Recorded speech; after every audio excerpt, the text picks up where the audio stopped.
Itong mga halaman na ito, wag nyo itong ilalagay sa inyong harap ng inyong bahay kung ayaw nyong maging maswerte kayo o buwinasan kayo. Dahil sa video na ito mga ka-jungle ay isi-share ko sa inyo ang swerte sa front door na halaman. Kaya naman kung interested kayo, tapusin nyo ang video na ito. So hello everyone, hello mga ka-jungle. Sa video na ito ay isi-share ko sa inyo ang pampaswerteng halaman sa ating front door o sa ating mga gate. Alam naman natin ng ating entry ways or entrance ay doon papasok ang swerte. At para matulungan ito, meron tayong mga halaman na magbo-boost ng swerte o buenas. Kaya naman, isi-share ko sa inyo ang 6 na halaman na swerte sa ating front door o sa mga gate. So, ang top 6 na halaman na dapat ilagay sa inyong mga front door o sa mga gate para pasok ang swerte ay ang ating mga Schefflera o tinatawag na umbrella plant. So, itong halaman na ito ay nagbibigay ng protection at nagtataboy ng bad energy kapag meron po tayo sa harap ng ating mga gate o sa ating loob ng gate. So, pwede po siya sa loob at sa harap. And then, it will deflect the negativity of our home or sa ating mga tahanan. Tapos, nagbibigay din siya ng wealth dahil ang ating mga umbrella plant din po siyang mga palad ng kamay na humihingi ng blessing. At saka, it attract positive energy po ang ating mga Schefflera plant. So, itong halaman na ito, meron po tayo nito sa ating garden. May iba't ibang variety po ito, katulad ng mga white variegation at dark form variegation. Ang kinaganda dito sa halaman na ito ay mabilis lamang po siya itanim at tumubo. Kahit itusok lamang po siya sa kahit anong uri ng soil ay tutubo po siya kaagad.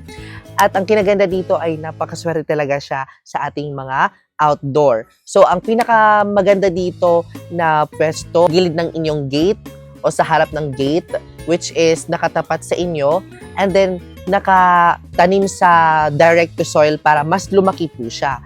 At ang ginaganda dito ay kapag mamulaklak po ang mga ganitong halaman ay nagbibigay ng swerte sa atin.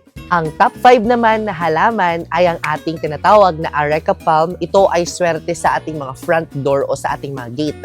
So ito ay lumalaki mga ka-jungle para po siyang puno at resembles po siya ng mga coconut tree.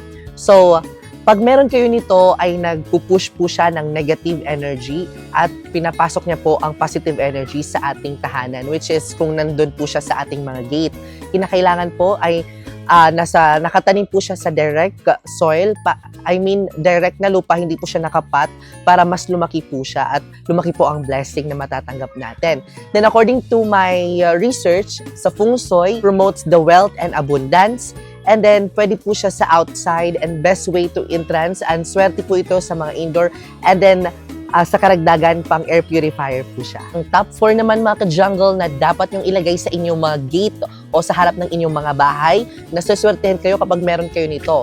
So, ito ang tinatawag na money tree. Alam naman natin na napakaswerte talaga ang money tree dahil lumalaki po siya mga ka-jungle. At pag makakita kayo ng 7 leaves sa inyong mga money tree, lalo na kapag nasa harap ng inyong mga bahay, ay magkakapera kayo. It promotes balance elements, ang 5 elemento na meron tayo. Tapos, it's balance the energy, wealth, and abundance. So, ang top 3 naman na halaman na dapat yung ilagay sa inyong mga front door dahil swerte daw ito, according to our Feng Shui, ang ating mga tea plant.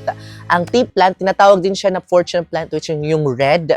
Napakaganda po ito mga ka-jungle. So, meron po tayo yan sa ating garden. So, pwede niyo po sa harap ng inyong gate o sa ating loob ng inyong gate. So, ito po ay red, which is emit the energy. It's bright as well, the powerful. So, powerful po ang halaman na ito sa ating mga wealth at abundance.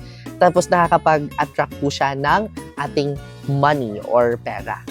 Ang top 2 naman na halaman na pwede dapat ilagay sa ating mga front door ay pwede itong ihanging plant. So, itong tinatawag na fern. So, ang ating mga fern kasi, para po siyang, di ba, maninipis ang ating mga fern. Since malambot po ang ating mga fern, it promotes calm energy. Tapos, it's very resistant plant. According to Feng Shui mga ka-jungle, placing a fern at the entrance of your home, workplace, it will welcome the good luck mga ka-jungle. Ang pang top 1 naman mga ka-jungle ay ang tinatawag na Fiddly Fig. So itong Fiddly Fig, wala pa ko ito sa ating garden kasi medyo pricey ang halaman na ito. Ang Fiddly Fig mga ka-jungle ay napakaganda, lumalaki po siya mga ka-jungle. So para po siyang talisay na halaman, ano? Pero hindi po siya talisay.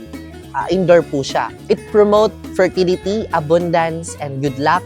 Longevity dahil humahaba po ang halaman na ito. Tapos maganda po siyang east-facing direction sa ating mga gate.